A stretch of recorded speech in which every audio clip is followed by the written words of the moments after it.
Welcome back. We've seen in the course the challenge of cancer, how cancer starts with DNA damage in cells and ends with a tumor that can overwhelm a person and sometimes kill them. The next part of the course describes major achievements in the war on cancer. It's an explanation of exactly what goes wrong inside a cancer cell. It's not surprising that this explanation involves DNA and proteins, because DNA damages and DNA changes are what happens when carcinogens largely are affecting the cell. Sometimes genes that cause cancer are carried into cells by outside agents, viruses. My story, to begin this part of the course, is the story of Peyton Rous. Peyton Rous was a physician, but as a boy growing up in Baltimore, he loved flowers. He liked to classify them, and as a teenager, he even published a column in the weekly newspaper on new flowers that he'd found. He didn't become a botanist, but he kept his curiosity about nature. And in 1909, as a new physician, MD, he found himself at the Rockefeller Institute, it's now the Rockefeller University, in New York City, in charge of a cancer research lab. Rous was sent from Long Island a chicken with a tumor. The tumor was a sarcoma, a tumor of the chest muscle. Comes from mesenchymal tissue. Remember, that's the tissue layers just below the surface of a tissue.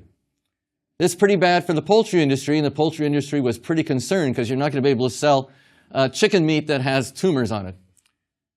In a recent research paper that Rous saw, he was again intellectually curious, he was reading the literature, he saw that in this tumor system, pieces of the tumor, if you injected them into a bird who was uninfected or didn't have cancer, the bird would get cancer.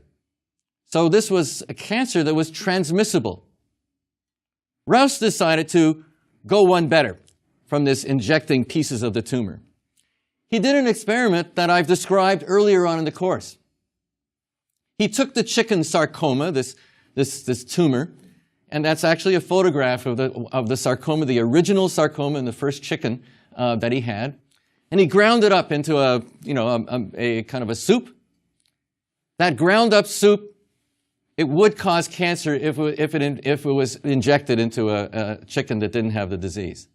Then he filtered it. You remember in the previous lecture when I talked about cells, I talked about filtering agents to see how big they were. In this case, he put it through a filter that would stop bacteria. And so the bacteria, small agent, would be stopped, and any cell fragments would be stopped by the filter. The filtrate, the stuff that went through, still caused cancer. This is 1909, 1910. So he concluded this was a transmissible agent, something that was going from bird to bird. And indeed, in the flocks of chickens, if it was in a confined chicken coop, if one bird got it, the rest got it pretty quickly. And this was a transmissible agent that was smaller than a bacterium. Decades later, the electron microscope was invented, and when it was applied to this system, this very small particle, which was deemed the Rous sarcoma virus, Rous being the guy who discovered it, sarcoma being the tumor, and the virus being a virus, was identified as the thing that causes cancer. The reception in the scientific community was not too good. People said, cancer is probably not caused by viruses. This only happens in chickens.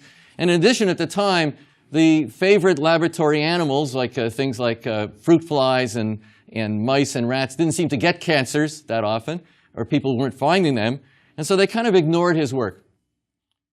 By the 1950s and 1960s, when DNA was discovered as a genetic material and bacterial viruses were described, people turned back to Rous's work and found that indeed there were many viruses that caused cancer in animals. And I mentioned earlier on in the course, this was one of the fields, the cancer virus field in animals, that got people really excited about the possibility that cancer in humans was caused by a virus. And that was one of the things that led to the National Cancer Act in the early 1970s.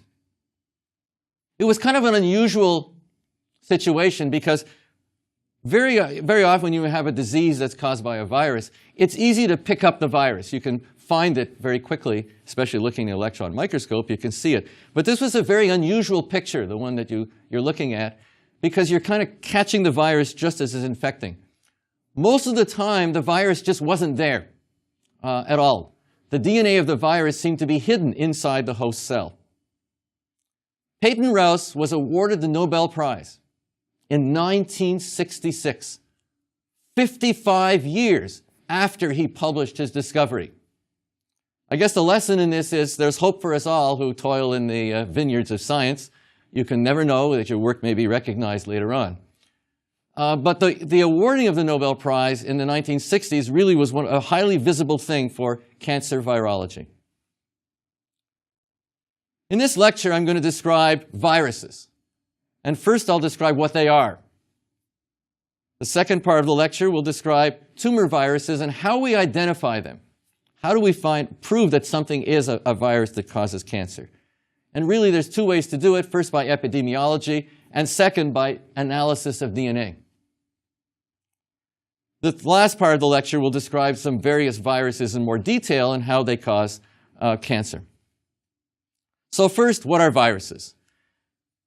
Peter Medawar, a Nobel laureate in immunology, that is the science of the system that fights disease in animals and humans, called viruses a piece of bad news wrapped up in protein. This graphic shows you all different kinds of viruses. They kind of look different. They're teeny tiny particles. They're only visible in the electron microscope, but they sure look different in this false color picture of all types of viruses. All viruses really have two things. They have bad news, and the bad news is wrapped up. So here's the bad news. Genetic material. The genetic material is either DNA or in some cases RNA. You remember RNA, that was the copy of DNA that's sent out during the synthesis of proteins. And it's wrapped up in protein. So here's the protein that's wrapping up the DNA. It's a little package. Almost all viruses also have something on the outside of the virus. Sometimes it's a membrane, but they always have something on the outside of the virus that allows the virus to attach. It's called an overcoat. It's going to attach to the host cell. And just as we described with receptors for growth factors in previous lecture, it is a highly specific interaction. So I may be exposed to a lot of viruses that are in the air right now, and those viruses are going into my body, but those viruses may not land and bind to cells in my body unless the cells express the receptor. Needless to say, in the evolution of life, viruses have evolved such that they will have receptors to get into the cells that they want to get into or they're able to get into. Viral infection follows several steps, and we talked about this earlier on. Now I'll talk about it in a little bit more detail. We talked about it earlier on, we talked about DNA. In the first stage, the virus lands on a cell. Again, it's going to land on a cell that has the receptor. Then the virus puts its DNA inside the cell. The DNA is now inside the cell. It looks like it's just regular old DNA. The cell doesn't know that this is any different. It's a mechanism. It doesn't look different. It doesn't act different. It's a sequence of nucleotides, of bases. A, G, T, C, C, the usual things for DNA. It's a small piece of DNA compared to the rest of the cell. It's only got a couple of genes usually, but it kind of acts like used to be called a fifth column. The fifth column is an expression that is used sometimes in societies where there's an enemy that's impinging on the society, and it's a small group of people inside the society or inside the country who undermine the society on behalf of the enemy. They're not necessarily spies. They look like and they act like and they are people in the society. By the way, the fifth column was coined in the Spanish Civil War. There was a general in one of the armies in the Spanish Civil War marching on Madrid. He had 4 columns of soldiers. And he said, I had great confidence in my invasion of Madrid because I had my 5th column, which were Madrid citizens who were going to undermine the defenses of the city. Virus infection involves these steps. So once the DNA is inside the cell, genes are expressed. And the viral DNA is really clever. It's got signals, sequences of DNA, A, G, T, C, C, etc., that the host mechanisms for expressing genes recognize. So the host mechanism looks around and says, oh, a piece of DNA, I'm going to copy it into RNA. So it does, and it seals the fate of the cell, because the RNA then is translated into a protein. It's a viral protein that lops on to the DNA of the host and shuts it down. So now the host is no longer making its own proteins, and now the virus is free to make its proteins, and those are the middle genes of the virus a couple of minutes later. And now the virus replicates itself and expresses its own genes, its coat protein, etc. And later on, it expresses genes that lyse or that disrupt the cell. And in the case of a bacterial virus, it'll take only 20 minutes. In the case of a human virus, it'll take about a day. And then hundreds of virus particles come out. So, as I mentioned earlier in the course, this viral DNA has taken over the cell. It's changed the genetic program of the cell. Viruses can have, however, alternate lifestyles. Some viruses don't kill the host cell and produce new ones. They can really sneak in. They can integrate their DNA into the host chromosome. So instead of the viral DNA hanging out in the cell, it splices in to the host chromosome, to the host DNA, and just kind of carries along. Now, why would you want to do this?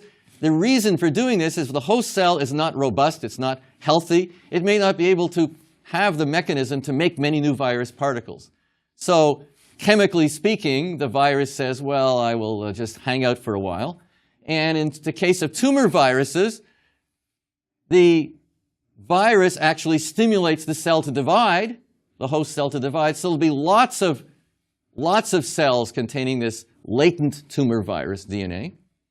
And so when the conditions are right for making a lot more virus, then, of course, there'll be a lot of cells to make a lot more virus. So it's a terrific advantage for the virus. So here are the two lifestyles. This is an infective virus that makes a whole lot of particles. And this is a tumor virus that will put its DNA into the host cell, and it will stay there. Now, how's a viral DNA sitting in a host cell going to stimulate cell division? You probably guessed it. It's going to stimulate oncogenes, or have active oncogenes that push the cell and make it divide, and it will block tumor suppressors. It will block the genes that block cell division.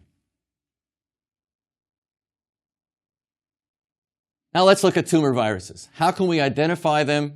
And there are two ways to do it. The first way is by epidemiology, and the second is by DNA analysis. First, epidemiology.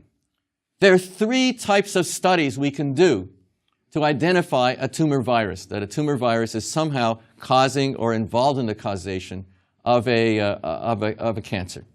The first is a population study. Population study would say, well, the cancer phenotype appears to be transmissible between people. So you look in a population, you see that something is spreading, a cancer is spreading between people. You remember, well, in the chicken coop, right? One chicken got it, the rest of them got it. Second is a case control study. So we take cancer patients with the cancer, the control, and ask which ones are infected with the virus. The flip side is a cohort study. We look with the people with the virus or not in virus and see which ones get cancer. All of those are done for the tumor viruses, and I'll come back to them when I look at several examples of tumor viruses in this lecture. You'll recall these types of studies were done in looking at Helicobacter pylori, this bacterium that causes stomach cancer. I described case control, population, and cohort studies. Now, we have a problem in doing this with cancer viruses. With Helicobacter pylori, you could just take a tube and look in the stomach and you'll find the bacteria. It's just hanging out there. In the case of the tumor virus, the DNA is spliced into the host. That's pretty tough to do. So we need some pretty easy way to detect whether a person has the virus in them before we start looking for the virus, the viral DNA. And the flag for infection is using the host immune system. When a person is infected with a virus, the first thing that happens is the host immune system reacts. It's a foreign object. And I mentioned previously in the course that the immune system reacts to foreign objects. And one of the things it does is it makes antibodies. And so right away, when the virus gets into the system of the body, the immune system makes antibodies, then the virus hides out, right? Remember, it places its DNA, splices into the host. Can't find it anymore, but the antibodies are still there. So a test for HIV infection causing AIDS uses looking at anti-HIV antibodies because HIV hides out as well. The advantage of the antibody storage is we can look at samples that have been there a long time, because you can take a blood sample from someone today, and if you take a blood sample from me today and you store it for as many years as you want, we can detect antibodies that are evidences that I've been infected with various viruses and other pathogens. So the clues can be there for a long period of time. And those clues then can give us both case control and cohort studies, because all you got to do is take a blood sample. You can find out if an individual has been infected. So I mentioned there's two ways to prove that something is a tumor virus. The second is finding viral DNA in the genome, spliced in. So we've got to look for this, right? And there are three ways to do that. The first way is I call fishing. Here's what you do. Supposing the viral DNA has the sequence, and I'm going to give you an easy sequence, C, C, C, C, C, a bunch of Cs.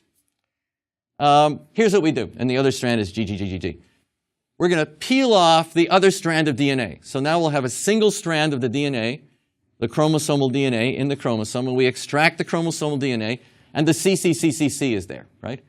We'll make a probe. We'll make a synthetic DNA in the laboratory that might be colored or something like this, and we'll ask it, and the probe is going to bind to that CCCCC, so we'll make a G, G, G, G, G, right? G binds with C. And the probe will come in and it'll look around DNA and it'll say, look, I'm looking for a bunch of Cs. Where is it? There it is, bunch of Cs. Okay? So that's the fishing. We use a hook in the fishing, and we'll find the sequence there. A second method to do it is called polymerase chain reaction. This is a method of amplifying teeny tiny amounts of DNA, and it's highly specific. So we can use virus DNA as the starting material for amplification, and if the virus is there, it will be amplified millions of times in a couple of hours. This is an amazingly sensitive technology for finding viruses. The third method for finding viral DNA, of course, is to sequence the whole genome and just to look for it and see if it's there. It's a new method, but it's being rapidly adopted. Now, the ultimate evidence that a virus is involved in causing something, of course, is to do the Koch experiments, the Robert Koch experiments. You remember, infect something and prove that it is cancerous. And so one of the ways to do that is to take cells in a laboratory dish, and they're normal cells, and then add the virus and then to see if the cells become tumor cells. And once they look like tumor cells, we'll prove that they are by injecting them into an animal and seeing if there's actually a tumor. So this is standard experimental procedure for identifying a virus epidemiologically and using DNA. Well, let's look at some of the viruses that cause cancer. Before I begin, I will say that about 10% of all human cancer is caused by viruses. Remember that number? It's about 10% of all human cancer is virus-related. Which viruses are they? The only rule is there's no rule. There's no logic as to the types of viruses that cause cancer. Some of them have DNA, some of them have RNA, some are big, some are small. It's hard to figure, okay? But all of them integrate their genetic material into the host DNA. The second thing I will say that's important that besides integration is that when I say viruses are causing cancer, there's only a few instances where the virus actually is the primary cause. The viruses very often stimulate cell division, or they might knock out tumor suppressors, but other things have to be there. Other genetic changes have to be there. Is this surprising? No, on the basis of what I've said throughout the course, multiple events have to happen to give cancer. The virus here is an important one, but it's not the only one. Here are the viruses. Looking at the table, Epstein-Barr virus causes a lymphoma, which is a cancer of the lymph nodes, primarily in the mouth and the oral area. It's about 100,000 new cases every year in the world. A papillomavirus, which is a wart virus, causes cervical cancer, about 500,000 new cases. Hepatitis B virus is involved with liver cancer, and there's about 500,000 new cases. And then there's a couple of other viruses, a T-cell leukemia virus, a herpes virus 8 for Kaposi sarcoma, and a polyomavirus that causes a Merkel cell carcinoma, which is a carcinoma of the skin, very often in hair follicles, are much rarer. Total number of virus-caused cases about 1.3 million. Total number of new cases every year of cancer about 13 million. So it's about 10%. I'll talk about a couple of these viruses. And I'll talk about the ones that are most important quantitatively. First, Epstein-Barr virus causes a lymphoma, tumors of the lymph glands, white blood cells. The story begins with Dr. Dennis Burkitt, shown here in the graphic, who is living in Africa, and he noticed a increase in a lymphoma of the lower jaw, okay, in an area in Central Africa. He was in Uganda, and the total number of this type of lymphoma at the time was about 6,000 new cases a year. There are many more now, but in that particular area, there were about 6,000 cases a year. It was clustered where regions where there's a lot of malaria. Now, at first, Burkitt thought it must be something that's endemic to Africans because he was seeing it in African children. But then he found it in children of foreign missionaries as well. So it wasn't something genetic, it's something that Africans were susceptible to. He took the tumor cells out, put them in the lab, and these white blood cells grew indefinitely. In a couple of cases, they grew, but then they would bust open and because the viruses were being produced. So he grabbed the virus right away, and he isolated the virus, and it was a DNA-containing virus, and he characterized it. And then he took normal cells from normal people, white blood cells from the lymph nodes, and he put the virus on them, and they would be transformed into tumor cells. So that's an important proof. The isolation of the virus led to a test for viral antibodies. And so what he did was started surveying people in the children in the general district and adults as well for the presence of these antibodies. And he had a couple of populations he looked at initially, adults from the US, and there was some EBV level. We'll talk about that later. Kenyan children, you can see there were ones that were high and ones that were low in the titer of antibodies against Epstein-Barr virus. And then the people with the Epstein-Barr virus lymphoma all had a high level of EBV. This antibody blood was a terrific, set up a terrific type of experiment that he could do because he had stored blood samples of children who had high levels but did not show the tumor. So he followed these children over time and took blood samples over a period of months. And what he found was, on the average, 7 months after the first appearance of this antibody in the blood, the lymphoma developed. That's pretty good for cause and effect, isn't it? The antibody appears, the evidence of the virus, and 7 months later, the same patients have this tumor. He found Epstein-Barr virus DNA integrated into the tumor, but not into normal tissues. Now, here's what's interesting about Epstein-Barr virus. It also causes mononucleosis. In fact, in a lifetime, about 90% of all adults, humans, are infected with this virus at some time or other. It infects white blood cells in the lymph nodes in the oral area in the mouth. Right? So the question is, if I've had mononucleosis, turns out I haven't, but many people have, is a person who's had mononucleosis at risk for getting cancer? The answer is no. It turns out that all the people who have the cancer, who have this virus, who have been infected with this virus, have 2 additional genetic events. One is a chromosome translocation to activate an oncogene, and the second is infection with malaria. The relative risk is greater than 50. Second virus, a papillomavirus that causes cervical cancer. A papilloma is a growth like a wart. Again, epidemiology of genital warts. We were talking about warts happening all over the skin. They can happen all over the body. We're talking about the ones that are genital. It looks like this is genital warts, of course, is a transmissible disease. People who are promiscuous, have multiple sex partners, will transmit it, and some of them will get a cancer as a result, cervical cancer and genital warts. Nuns don't get it in both cases because they are celibate. In 1907, a guy named Schofo did the experiments very similar to Peyton Rouse. He showed that a cell-free filtrate would transmit the virus and cause normal cells to become cancerous. If you do epidemiology and you look at a cohort study of HPV-infected people, human papillomavirus-infected people, and people who are not infected with this particular virus, the relative risk for cervical cancer ranges from 35 to 111. In the 1970s, scientists in Germany, Harald zur Hansen, found HPV DNA in cervical cancers and proposed, gee, that must be a cause of cervical cancer, and he urged a vaccine. Nobody listened. And so it went on, and people discovered the structure of HPV.